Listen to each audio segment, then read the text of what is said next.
Burr's friends said, essentially, you got to leave town. Burr left town. His second left town. The boatman who rowed them across left town. Like anyone associated with Burr, we're out of here. You've reached American History Hotline. You ask the questions, we get the answers. Leave a message. Hey there, American History Hotliners. Bob Crawford here. Thrilled to be joining you again for another episode of American History Hotline. It's the show where you ask the questions. And the best way to get us a question is to record a video or a voice memo on your phone and email it to americanhistoryhotline@gmail.com. That's americanhistoryhotline@gmail.com.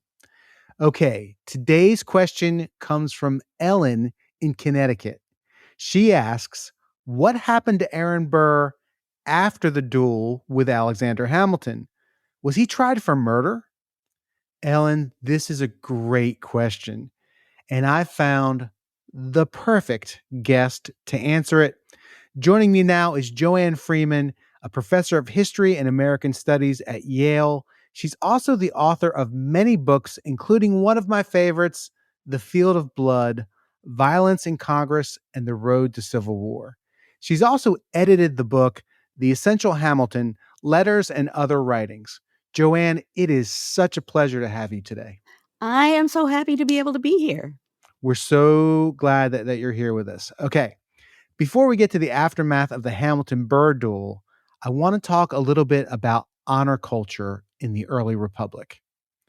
You know, you've written a book, Affairs of Honor, National Politics in the New Republic. Why was dueling such a thing in early America?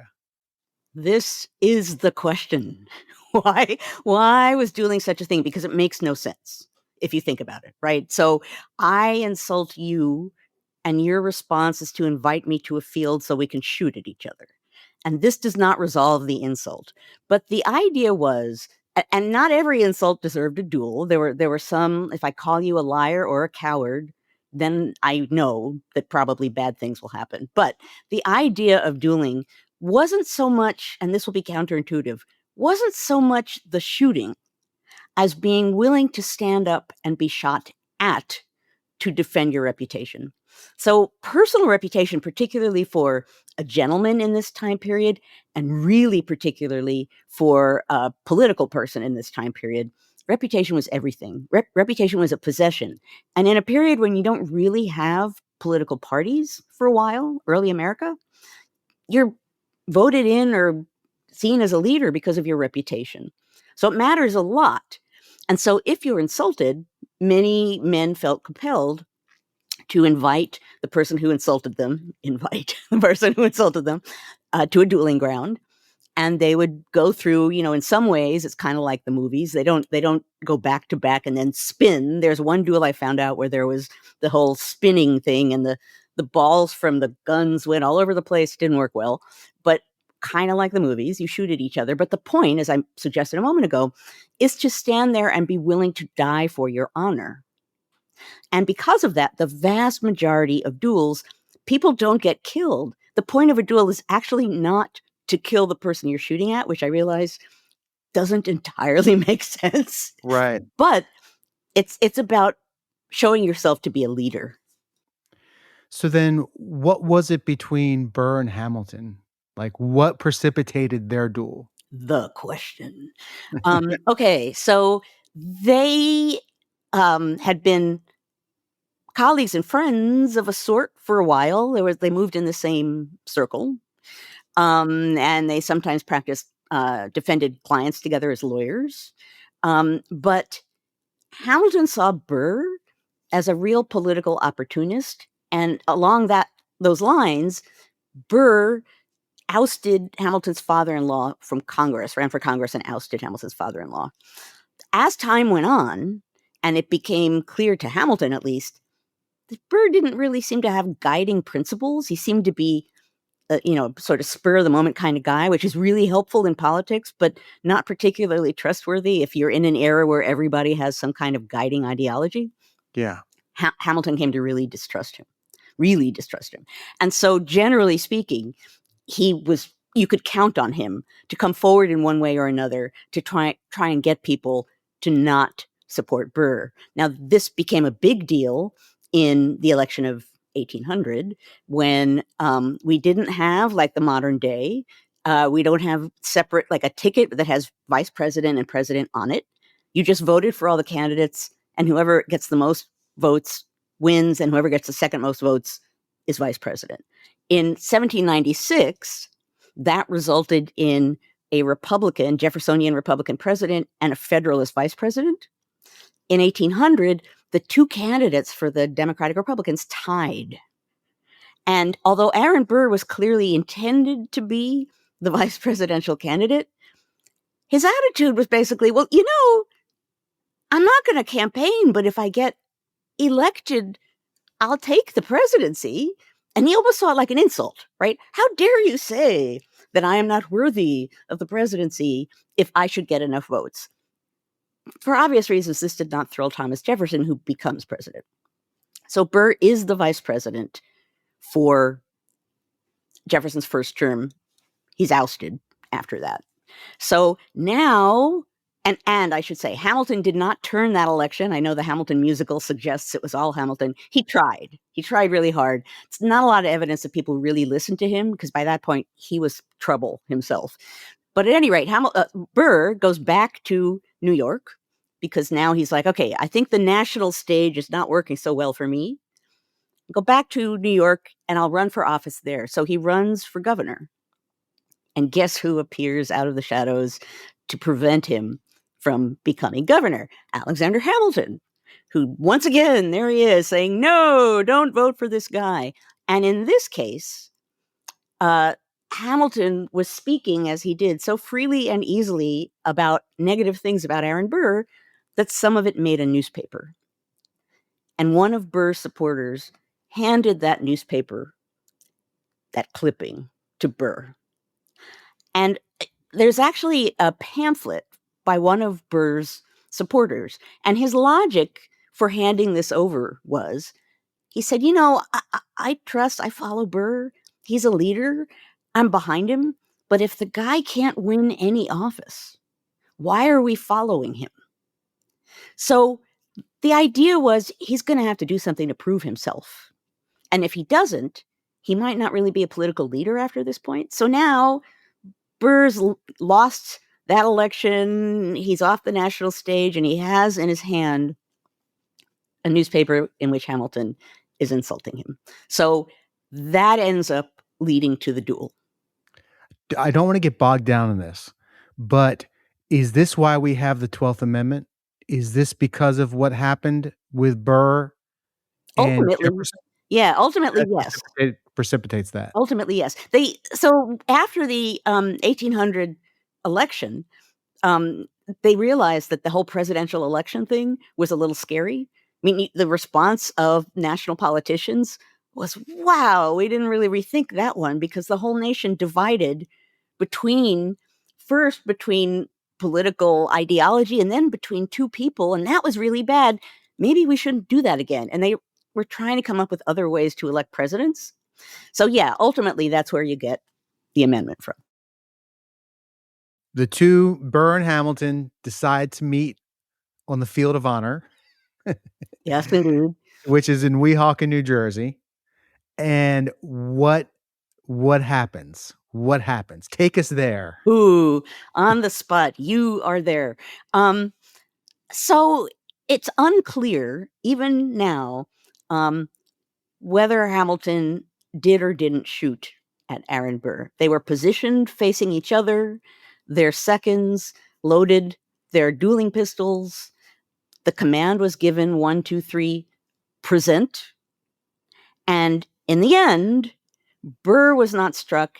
Hamilton was hit in the abdomen. I think it went through his liver and lodged in his spine, and he dropped.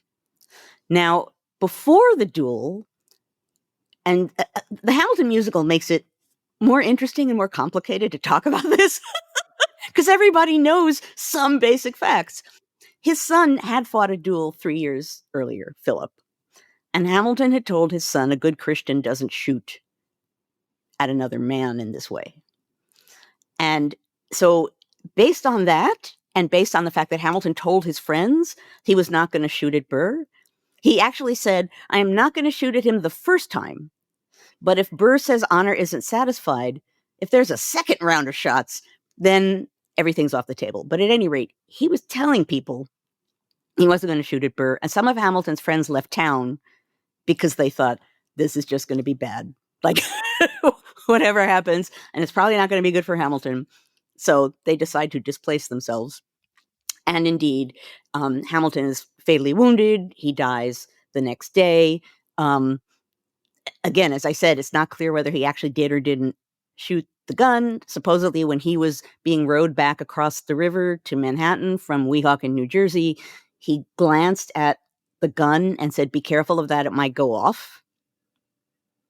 If that happened, that suggests something, but in the end, the 2 seconds wrote up accounts of the duel, which is normally what happened after a duel, and they didn't agree on what happened. And at some point in my research at the New York Historical Society, I found, Burr's second was tried for his participation in the duel, and he took notes of his own trial. And the doctor, David Hosack, who was there tending to them, testified at the trial. This is a document I found at New York Historical that had eyewitness accounts of the Burr-Hamilton duel, which, as far as I know, had not been found before because the date was 1805 and not 1804. At any rate, David Hosack says, okay, I had my back to the dueling ground, which people who know the Hamilton lyric, let me back up. For people who know the Hamilton lyrics, in the 10 Duel Commandments, when the lyric says they turn their back, the doctor turns his back so he can have deniability, that comes from the document I found. Right. And that's the only place where that's revealed in that way. Hosack says he heard a shot, a pause, and a shot, which, first of all, means there were 2 shots, but then complicates it further as to what really happened. So at any rate, the important point is Hamilton dies. Hamilton dies. What does Burr do when he finds out that Hamilton has died? So this is a big deal. First of all, I missed an important point, which is Aaron Burr was vice president at the time, right? So the vice president just killed. He was a sitting vice president who knew he wasn't going to stand again for vice president. He knew his days as the Veep were numbered. Probably. And so it's a big deal. You know, it would have been a big deal if there had been any duel between important people, with the vice president as one of them. Bigger deal with one of them seemingly fatally wounded. They were putting up like bulletins in Lower Manhattan announcing how Hamilton was doing. Burr's friends said, essentially, you got to leave town. Burr left town. His second left town. The boatman who rowed them across left town. Like anyone associated with Burr, we're out of here. Because it's illegal to duel. Well, it's illegal to duel. It's illegal to send a challenge. It's illegal in different ways in different states. But pretty much everywhere it was illegal to send a challenge. And Hamilton died. So now there's murder potentially at hand. So in one way or another, Burr and his friends leave town. Burr goes to South Carolina, and they're happier with dueling. Of course he does. Yes. And why is it always? Why always? Anyway, he goes south, and he stays with a friend. In the South, they're pretty much okay with dueling, and they're not so okay with Hamilton, so that was probably a smart maneuver. And he hides there for a while, and then he comes back to Washington and takes back his seat presiding over the Senate as vice president, which is pretty remarkable. And people who are there acknowledge that he looked a little strained.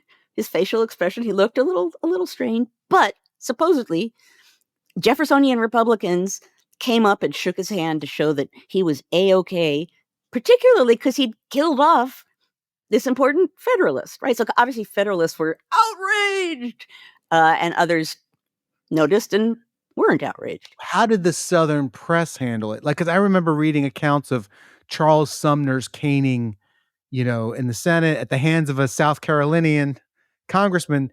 And this is at this point they have like Telegraph and it's kind of immediate. And the Boston newspapers are talking about the tragedy that has happened. And then like the Richmond Enquirer is like, you should hit him again. Like, Yeah, good yeah, yeah. job. Like, what was it like in the South in the aftermath of this? Well, it was complicated because unlike 1856 and the caning of Sumner and slavery being the issue, and Sumner being this guy who was constantly attacking slavery and the South, in this case, a lot of people, or a reasonable amount of people, dueled. So some of Burr's friends, when people are trying to figure out ways to find him guilty under the law, some of them argued. There was actually a group of members of Congress who put together a petition that basically said, we never bring people to trial for dueling. So many of us have dueled. Why are you punishing Aaron Burr? So it's a different thing. Everybody does it. Everybody, well, a lot of somebodies do it. And so some in the South were not distressed. Some in the South understood that dueling probably is something that should be quashed. So anti-dueling sentiment rose in a number of places, even a little bit in the South. So the big dealness of the duel had kind of a mixed impact. But for sure, the North had the sort of outraged response, and the Federalist North, because the Federalists are pretty much a Northern party, quote unquote, at that point, they had a lot to say. Ultimately, Burr is charged with something, right? Well, so he's charged with sending a challenge, I believe. I don't think he's charged for murder. He's charged in both New Jersey and New York, because the duel is fought in New Jersey, but the challenge was sent in New York. There's a reason when you're researching dueling, you almost never see the challenge letter. Almost never, because they destroy them. Because that's the crime. One time I saw a challenge letter and I went rushing up to the librarian, and they probably didn't know I was like, it's a challenge letter. Look, no one would understand but me why that mattered. But at any rate, so he gets charged. He is not found guilty of whatever, and he flees. He's not found guilty. He is not found guilty. Well, I mean, and there was no immunity. Like, he's the sitting vice president. There's no immunity. Burr did not have immunity because he was vice president. Shocking, right? No immunity. So was anyone convicted for anything involving the death of Alexander Hamilton? I don't believe so. Shockingly, which tells you something about dueling as being a hated practice by many, but still an acceptable practice. And it's the lawmakers breaking the law by dueling. The place where I found the document about the doctor turning his back so he can have deniability, that was the trial of Aaron Burr second. So he gets brought to trial too. But I don't think people are convicted of anything. What I don't know, and I would have to check, sometimes you lost the franchise, right? You lost your right to vote, or they found some way to punish you in that way. But in this case of this duel, I don't think anybody really suffers serious fate. But Burr loses his reputation. Well, Burr is basically in trouble now because he's immediately depicted as an evil murderer who savagely killed Alexander Hamilton. And people make up stories about him that he wore a silk jacket, which is bulletproof. And people actually believe that. But anyway, that was one of the rumors, that he was practicing for days so he'd be sure to kill Hamilton. Evidence suggests that Burr didn't intend to kill Hamilton, which, certainly Burr's enemies were not going to allow to exist. So what he sees is all of his enemies, both from Jeffersonian Republicans and the Federalists, ganging up to just crush him in some way. So he is like the ultimate evil enemy, despite the fact that dueling is acceptable. And Hamilton doesn't help matters by leaving behind a last statement in which he explains why he felt the need to duel with Aaron Burr. Did he write this before the duel or in the period between getting shot and dying, which was like 36 hours? Oh, good question. No, before the duel, Okay. he put together a collection of things, if I die, here you go, Because he and thought one of everything. Like he that was Hamilton, right? He thought well, of everything. that is totally Hamilton, but Burr did a similar thing. No one ever gives him credit for that, but if you're gonna fight a duel, you're probably not gonna die, but you might. That's the whole point of it. So, and in his, this final statement, he explains why he felt the need to oppose Burr. He explains that after an entire career of opposing Burr, he can't now say, I'm sorry, which would be ridiculous. And then he says something along the lines of, this is going to be a bad paraphrase, in those future crises of our nation, which seem likely to happen, I felt the need to be available to be called upon. What he's saying is, if I don't fight the duel, I'll be dishonored and I won't be able to come to the aid of my country in the future crises that seem likely to happen. And Hamilton believed on a certain level that the Constitution was ultimately going to fall. Right. So he thinks there's going to be a crisis and he can't be the guy coming forward to help, in his mind, if he doesn't fight the duel. This is an iHeart podcast. Guaranteed human. What's up, fam? It's sports journalist Ari Chambers. Hey, what's up, y'all? It's your girl, Sam J. And we're the hosts of Everyone Watches Women's Sports, a new podcast from Together. We're breaking down the biggest headlines, the viral moments, and the stories everyone's talking about across women's sports. From game-changing performances to culture-shifting conversations, we'll give you our takes, our debates, and a few laughs along the way. Because everyone watches women's sports. Listen to Everyone Watches Women's Sports On the iHeartRadio app, Apple Podcasts, or wherever you get your podcasts. Joy is essential and it's also elusive. But now there's a new and exciting way to start your journey toward a more joyful existence. Joy 101. It's a new podcast hosted by me, Hoda Kotb. If you're craving inspiration to maximize your joy, tune into these candid, uplifting, and moving on-air chats. Open your free iHeartRadio app, search Joy 101, and listen now. Joy 101 with Hoda Kotb is presented by CVS. I'm Jake Brennan, and on my podcast, Disgraceland, I tell the stories behind music's biggest names, the moments that changed music history forever. Sonic Youth was cool, but was the band cooler than the couple on the cover of their album Goo? Cool enough to escape the glare of the international paparazzi? Cool enough to escape murder? Disgraceland is part of the Exactly Right Network. Listen to new episodes every Tuesday, bonus episodes Thursday, and rewinds on Sunday on the iHeartRadio app, Apple Podcasts, or wherever you get your podcasts. My first guest is Paris Hilton, Shakira, Luke, and Yerin. Have surprises? Many surprises. Welcome to the Sweet 305 podcast, where the group chat comes to life. What up? You're the only person I know that loves a yellow Starburst. It's lemonade.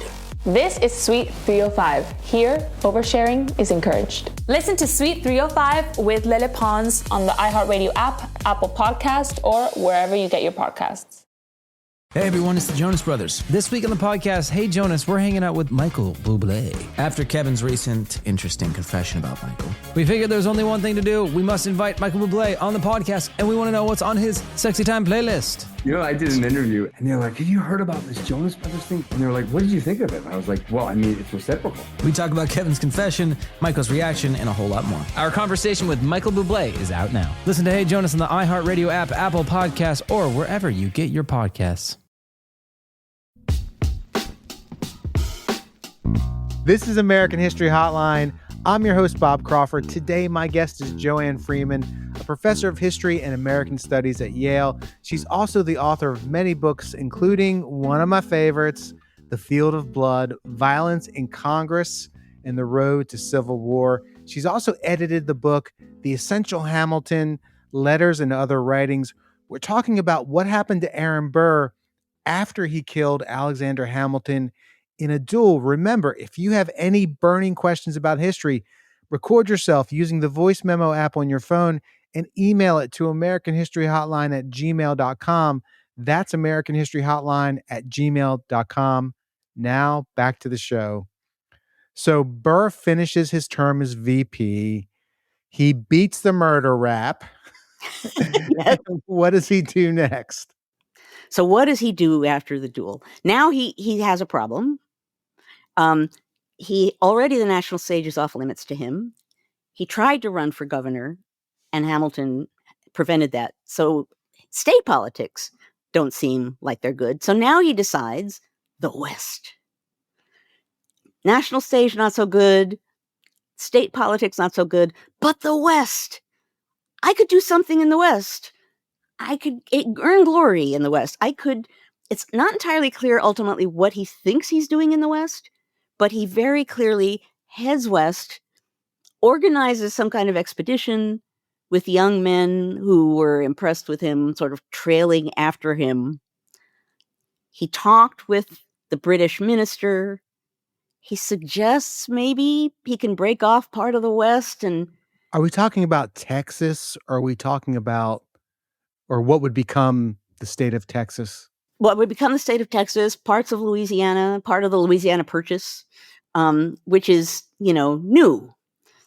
So I remember reading about another famous American duelist, and he crosses paths with Aaron Burr as a young man. Yes. Andrew Jackson. Indeed. Who was no stranger to a duel. No. And he carried around the lead for the rest of his life to prove it. Indeed. And he was also in pain, most likely, because of it. So so Aaron Burr, he flees the North, he goes west, he has maybe some grand designs on starting his own country, maybe. How does he cross paths with Andrew Jackson? Well, he's meandering all over the place, in part to collect people to come along on my glory expedition to do something that I'm not going to be clear about. And in the course of meandering around out west, he meets Andrew Jackson. He likes Andrew Jackson. Andrew Jackson liked Burr. Somehow this is not surprising. I think Burr liked the aspects of Jackson that, like, he was just going to go out for what he wanted. He wasn't a shy guy. He was a bold guy. Jackson liked Burr, and I think saw him to some degree as a man ahead of his time for taking the opportunity and making the bold move. So they actually got along pretty well, liked each other pretty well, which totally fits. I think people generally don't see Aaron Burr and Andrew Jackson as existing in the same time period, never mind endorsing each other to a certain degree. But that is how he meets Andrew. And this has got to be before the Battle of New Orleans? Like, this is before 1815? Yes, it is. Okay. It is. And he had a piece of advice for Jackson. Which was? So Jefferson and James Madison essentially made sure that he wasn't president, and then did not help him much after that election. Persona non grata. Exactly. So he said to Jackson, never trust a Virginian. But wait, okay, now, and again, I only know pieces of this, and that's why I'm hoping you can fill this in.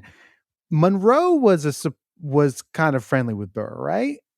Well, correct me if I'm wrong on this. They were Revolutionary War veterans together. So Monroe has some friendships that aren't necessarily typical of a Virginian. Right, because Monroe had a dueling. He had a hothead, right? He had a temper as well. He almost dueled with Hamilton.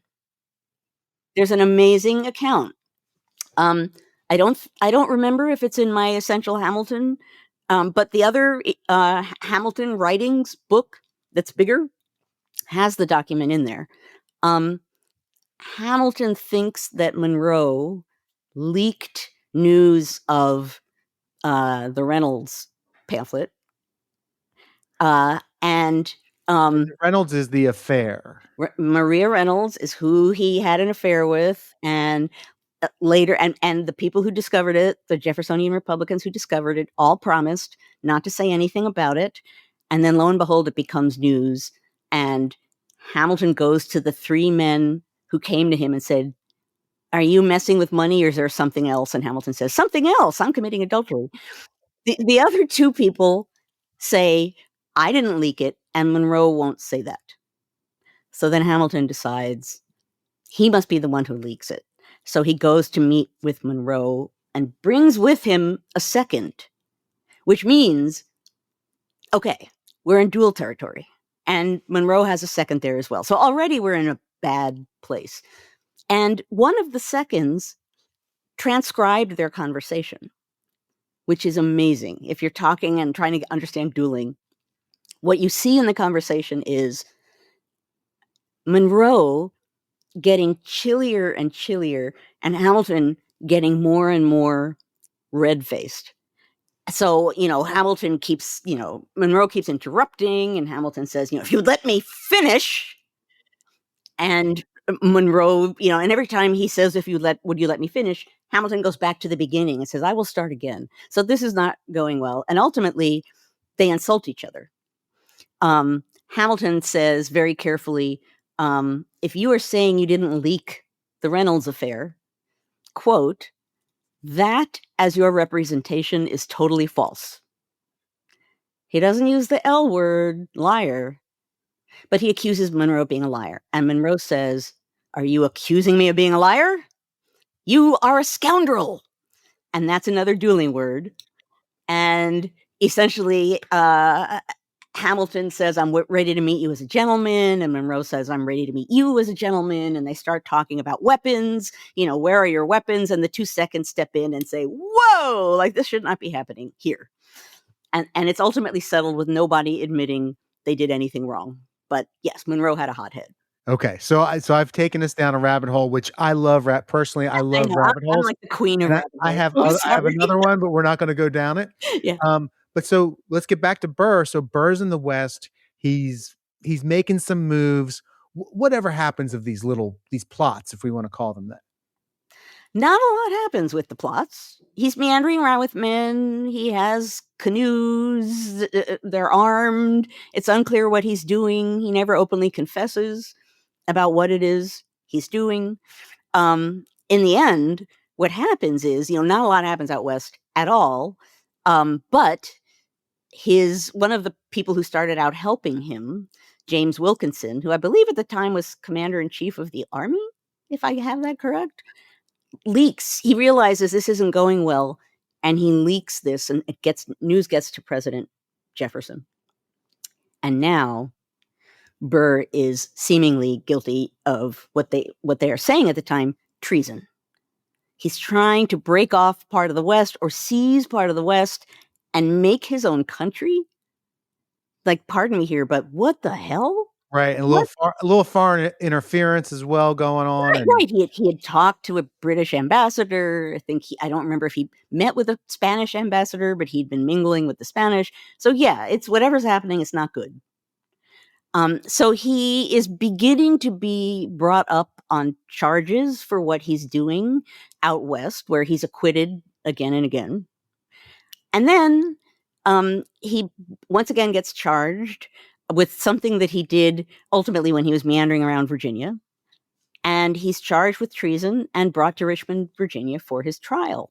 Supposedly, he wasn't wandering around like a gentleman in a frock coat.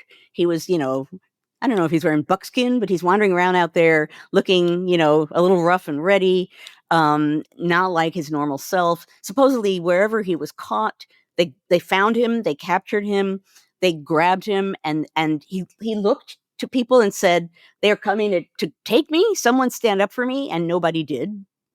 And he was then grabbed and put on a horse to be taken east. Supposedly, he was crying because it was so humiliating. And then there is indeed the treason trial of Aaron Burr in Richmond, Virginia in 1807. I have to make the point here. He kills Hamilton in 1804. We're only in 1807 at this point.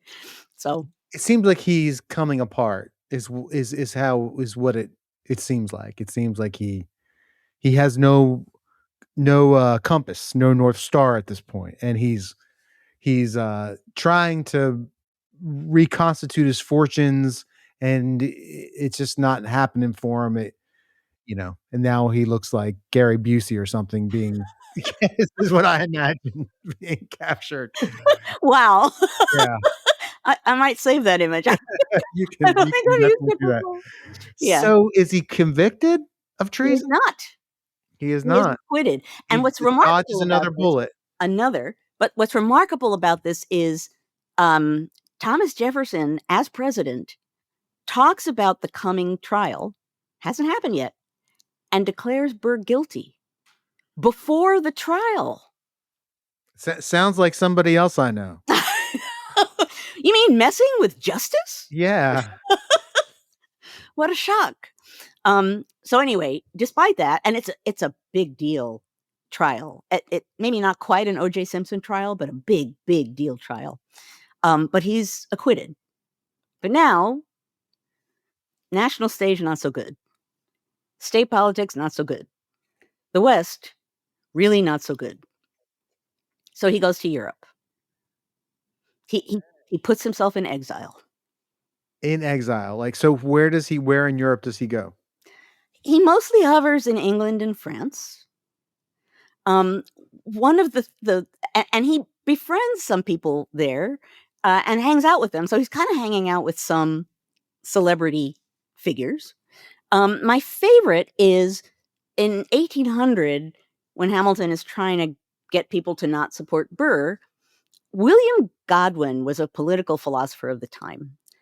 And he basically thought that, laws and the state imposed on people's general sense of what was right and wrong. He might be called an anarchist. And Hamilton says, in trying to get people to not like Burr, Godwin! He's preaching Godwin! This is Godwinism! So who does Burr connect with in England? William Godwin.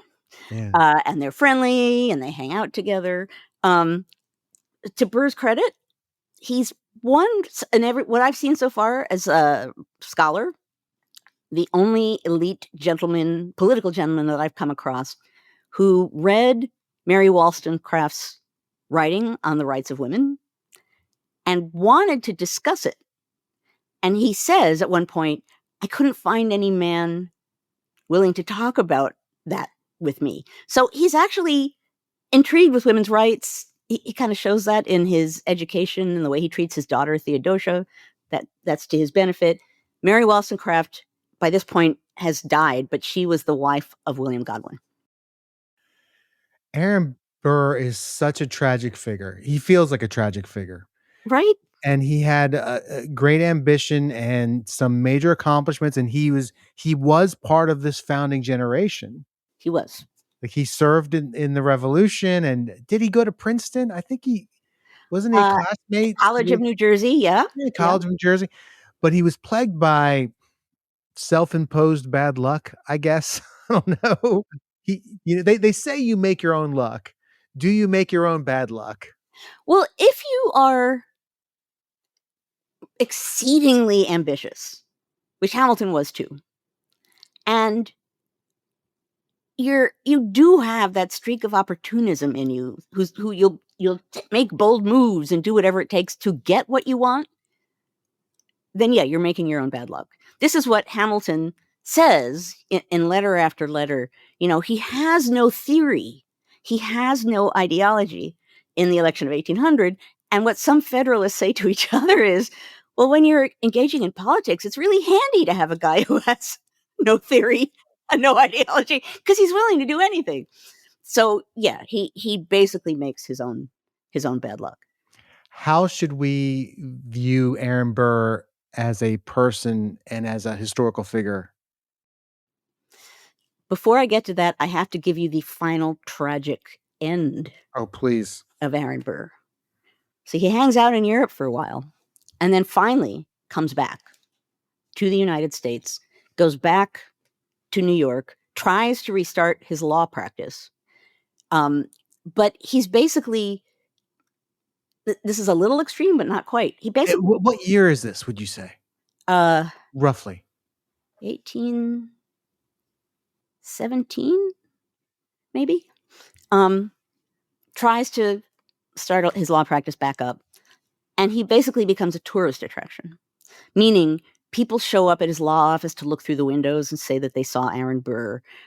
People who walk by him on the street avert their eyes because they don't want to meet the eyes of Aaron Burr. So he is a tragic figure, despite the fact that he makes all his own luck or unluck. He ends up being this scorned figure. And, ultimately dies in New York, refusing really to explain why he did what he did, even refusing to acknowledge whatever his religious beliefs were. Someone says, "What were your religious beliefs?" And he says on that subject, "I am coy."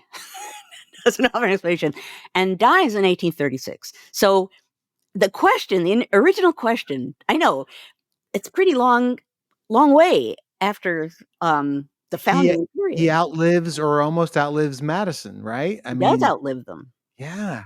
They die in 1826. He outlives them by 10 years. He's the guy who's still hanging around.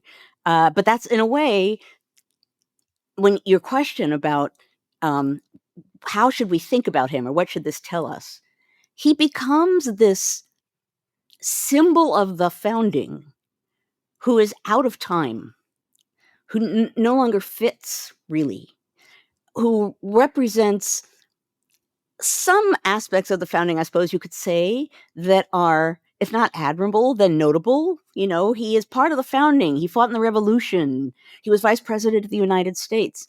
But also, all of the things that he did that were really not admirable are kind of a reminder that we should bear in mind more often than we do, that the founding isn't some golden glory period. It's complicated. It's full of things that the United States claimed and didn't live up to and didn't intend to live up to. There was glory and there was sin.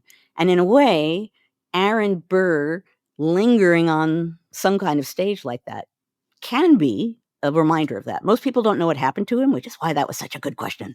Yeah. But he's kind of a symbol of that. I've been talking to Joanne Freeman, a professor of history and American studies at Yale. She's the author of many books, including one of my favorites, The Field of Blood, Violence in Congress and the Road to Civil War. She's also edited the book, The Essential Hamilton, Letters and Other Writings. Joanne, thank you for joining us today on the American History Hotline. Thank you so much for having me. This was great fun. It's big fun for me. Thank you. You've been listening to American History Hotline, a production of iHeart Podcasts and Scratch Track Productions. The show's executive producer is James Morrison.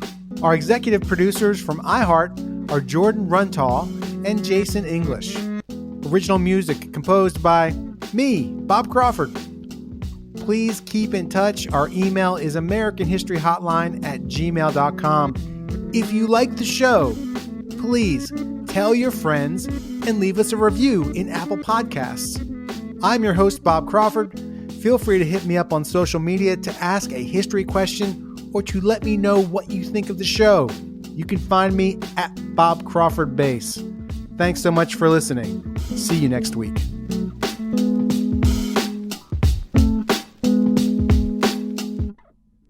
What's up, fam? It's sports journalist Ari Chambers. Hey, what's up, y'all? It's your girl, Sam J. And we're the hosts of Everyone Watches Women's Sports, a new podcast from Together. We're breaking down the biggest headlines, the viral moments, and the stories everyone's talking about across women's sports. From game-changing performances to culture-shifting conversations, we'll give you our takes, our debates, and a few laughs along the way. Because everyone watches women's sports. Listen to Everyone Watches Women's Sports on the iHeartRadio app, Apple Podcasts, or wherever you get your podcasts. Joy is essential and it's also elusive. But now there's a new and exciting way to start your journey toward a more joyful existence. Joy 101. It's a new podcast hosted by me, Hoda Kotb. If you're craving inspiration to maximize your joy, tune into these candid, uplifting, and moving on-air chats. Open your free iHeartRadio app, search Joy 101, and listen now. Joy 101 with Hoda Kotb is presented by CVS. I'm Jake Brennan, and on my podcast, Disgraceland, I tell the stories behind music's biggest names, the moments that changed music history forever. Sonic Youth was cool, but was the band cooler than the couple on the cover of their album Goo? Cool enough to escape the glare of the international paparazzi? Cool enough to escape murder? Disgraceland is part of the Exactly Right Network. Listen to new episodes every Tuesday, bonus episodes Thursday, and rewinds on Sunday on the iHeartRadio app, Apple Podcasts, or wherever you get your podcasts. My first guest is Paris Hilton, Shakira, Luke, and Yerin. Have surprises? Many surprises. Welcome to the Sweet 305 podcast, where the group chat comes to life. What up? You're the only person I know that loves a yellow Starburst. It's lemonade. This is Sweet 305. Here, oversharing is encouraged. Listen to Sweet 305 with Lele Pons on the iHeartRadio app, Apple Podcast, or wherever you get your podcasts. Hey everyone, it's the Jonas Brothers. This week on the podcast, Hey Jonas, we're hanging out with Michael Bublé. After Kevin's recent interesting confession about Michael, we figured there's only one thing to do. We must invite Michael Bublé on the podcast, and we want to know what's on his Sexy Time playlist. You know, I did an interview and they're like, have you heard about this Jonas Brothers thing? And they were like, what did you think of it? And I was like, well, I mean, it's reciprocal. We talk about Kevin's confession, Michael's reaction, and a whole lot more. Our conversation with Michael Bublé is out now. Listen to Hey Jonas on the iHeartRadio app, Apple Podcasts, or wherever you get your podcasts. This is an iHeart podcast.